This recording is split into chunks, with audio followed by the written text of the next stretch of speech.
Dobrý večer. Já jsem tady za festival dokumentárních filmů o lidských právech Jeden svět Pelhřimov.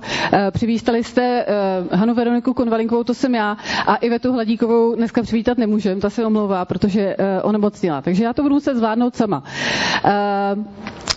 Jak to všechno začalo? Já jsem vás vlastně přišla představit ten festival, protože už máme letos, pořádáme 6. ročník. Začalo to ve městě počátky. Jeden svět na Vysočině začal v počátkách. Já jsem si chtěla ten festival přivést sem na Vysočinu, protože jsem se sem přestěhovala a nechtěla jsem za ním jezdit daleko, třeba do Tábora nebo do Prahy. A je to moje srdeční záležitost. Takže ze mě z diváka se stal organizátor a první festival jsem si zorganizovala doma, kde bydlím v počátkách. Bylo to taková komorní akce, nicméně přišlo asi 300-400 diváků a týden jsme promítali pro školy, tam bylo asi taky 1000 žáků a studentů, takže to bylo fajn, takhle vypadala náš rautík na zahájení, byl to takový vymazlený festival v takovém nejmenším, vlastně to bylo nejmenší město, kde se kdy festival konal. Pak jsme se hned přesunuli do Pelhřimova, 2013 už jsme byli v Pelhřimově a záštitu nad festivalem převzal David Vávra, který tady na Vysočině poblíž má chalupu a má velmi blízko k lidským právům. Já vždycky hledám někoho, kdo k tomu tématu taky může co říct. Takže tam s náma byl David Vávra, byl úžasný divák a diskutér, byl tam celé 3-4 dny, co jsme promítali a zahajovali jsme tenkrát filmem Věra 68, je to dokument Olgy Sommerové, jistě ho všichni znáte. No a byla tam úžasná atmosféra, výborně si popovídali David Vávra s Olgou Sommerovou a my všichni, protože po těch filmech, nevím, jestli všichni znáte Jeden svět, ale Jeden svět má tu přidanou hodnotu, že po všech filmech jsou debaty s nějakými hosty. Tohle už byl další ročník, ten nám zase zaštítil Jihlavský, Rodák, Ondřej Vetchý a zahajovali jsme tenkrát dokumentem Ivo Bystřičana, mých posledních 150 000 cigaret, který portrétoval jeho, jak on odvykal kouření a došlo k takové docela legrační situaci. Já jsem nějak automaticky předpokládala, že Ondřej Vetchý, sportovec, že je nekuřák, takže jsem ho pozvala na to zahájení. Teď jsem si říkala, jak tam s tím Ivem rozvinou krásnou debatu o tom nekuřáctví. No a Ondřej Vetchý se někde zdržel na dálnici, přijel trošku později, už ten film běžel, my jsme se nestačili domluvit a když přijel, tak si hnedka zapálil cigaretu, takže mě to trošku vyhodilo z konceptu, nicméně zvládli jsme to. Tohle už je další ročník, zase v Pelhřimově 2014. Každý ten ročník má nějaké téma. Tenkrát to bylo téma práce a na těch vizuálech, ty vizuály se také mění, tak byli obyčejní lidé, kteří vyjadřovali ten svůj vztah v práci. Běží to hrozně rychle, těch 20 vteřin nestíhám. Tohle už jsme v dalším ročníku, 2015. Velice zajímavá žena Andrea Culková letos přijede zase na festival se svým dokumentem Exekuce. Řeší samozřejmě téma exekucí, ale tenkrát jsme měli její film Cukrblok, který byl takovým dokumentem o pozadí cukru, jeho výrobě a jak působí na nás. Tohle to už je debata, kterou jsme realizovali po filmu s finským režisérem, který samozřejmě nemohl přijet do Pelhřimova na debatu, tak jsme se s ním spojili přes Skype a docela se to osvědčilo, výborně jsme debatovali, myslím si, že to bylo taky fajn. Tohle to je tohle to už jsou školní projekce, to jsou nějací středoškoláci z Loňska. My promítáme týden pro ty Nevypadají jako středoškoláci? Nebo... Promítáme týden pro základky a středoškoláky a je to taky tak, že oni se podívají na dokument a po něm si povídáme.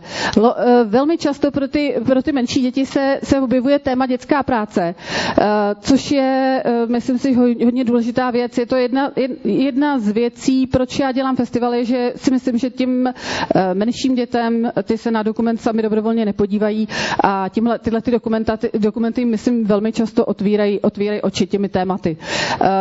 Vždycky se snažíme diskutujeme urputně a snažíme se zapojit do debaty všechny a celkem se nám to daří. Mám výborný tým, který mi s tím pomáhá, takže snažíme se kino držet vždycky tak napůl naplněné, aby jsme mohli opravdu diskutovat živě a aby se mohli všichni zapojit.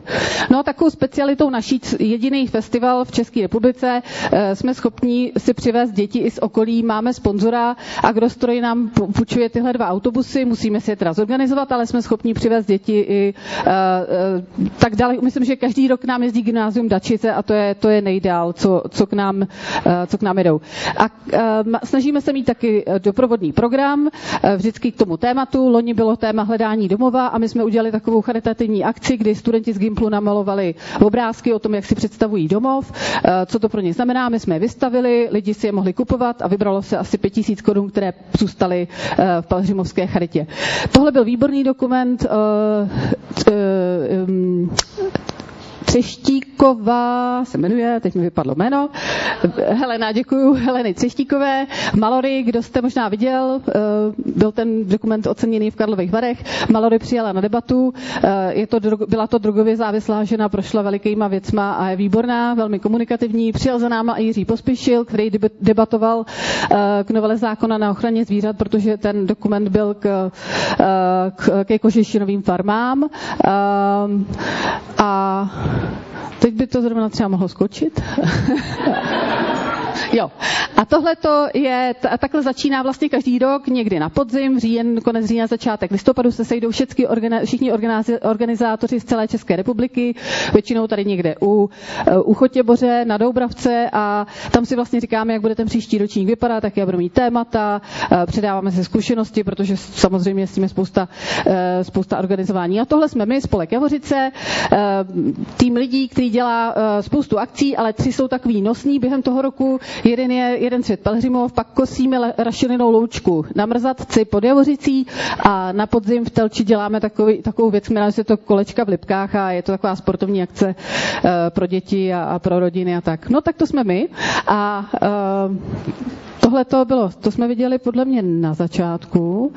Tohle to je ještě z kina v počátkách. To se mě tam teda nějak přeskočilo, to mělo být na začátek. Tohle to byl festival 2012, takhle jsme začínali s tímhletím týmem v počátkách.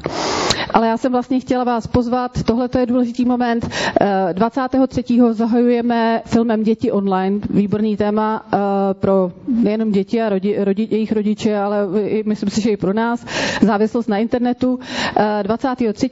v kině Vesmír v Pelhřimově a pak 24, 25, 26 promítáme téměř non-stop v hotelu Slávie na náměstí v Pelhřimově. Všichni jste vítaní, všichni jste zvaní. Sledujte nás na Facebooku, na webu, abyste věděli, co se děje. Budou výborný filmy, výborný hosti.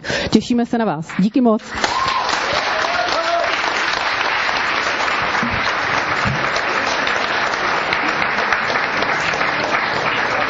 Každá příčina má svůj následek a každý následek svoje příčinu.